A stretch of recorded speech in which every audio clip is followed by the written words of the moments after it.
arc-en-ciel de bonne humeur chez We Love. Je crois qu'on a parlé un petit peu de tous les aspects qui concernaient la famille, enfin ce qui me vient à l'esprit parce que j'ai fait une liste où j'ai noté à chaque fois des anecdotes. Et je pense qu'on a à peu près fait le tour. Est-ce qu'on doit se rendre malheureux pour nos proches ou bien est-ce qu'on doit être malheureux pour nos proches? C'est une grande question parce qu'à partir du moment où tu as fait savoir à l'autre que c'était pas possible qu'il continue de vivre comme ça ou qu'elle continue de vivre comme ça, donc quand je dis comme ça veut dire avec tout ce qui ne lui convient pas, parce que bien souvent dans ta famille tu as toujours quelqu'un qui va se plaindre de ses problèmes mais qui ne va rien faire, qui va pas agir en fait pour que les problèmes disparaissent. Elle va juste passer son temps à se plaindre. Alors parfois ça ne nous affecte pas, comme on dit, ça nous glisse sur le dos, mais d'autres fois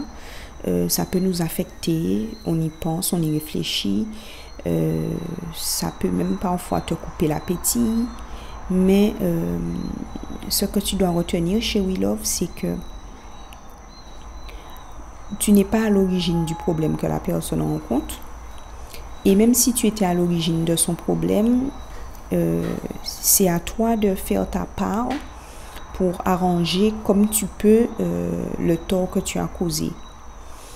Mais l'autre personne en face aussi, elle a quelque chose à faire de son côté, c'est-à-dire elle a sa part aussi à remplir. Donc un problème ne peut pas être résolu si la personne qui est concernée ne prend pas le taureau par les cornes, c'est bien le cas de le dire. Et dans ces cas-là, tu n'as aucune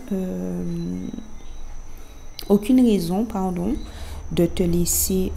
envahir par le problème que rencontre la personne, parce que c'est son problème avant tout et c'est pas le tien. Alors si tu as du mal à lâcher prise, que tu peux pas le faire seul, tu peux t'inscrire sur mon site angaliapositivevibes.com et là tu reçois des astuces, des newsletters où on parle du lâcher prise et de plein d'autres sujets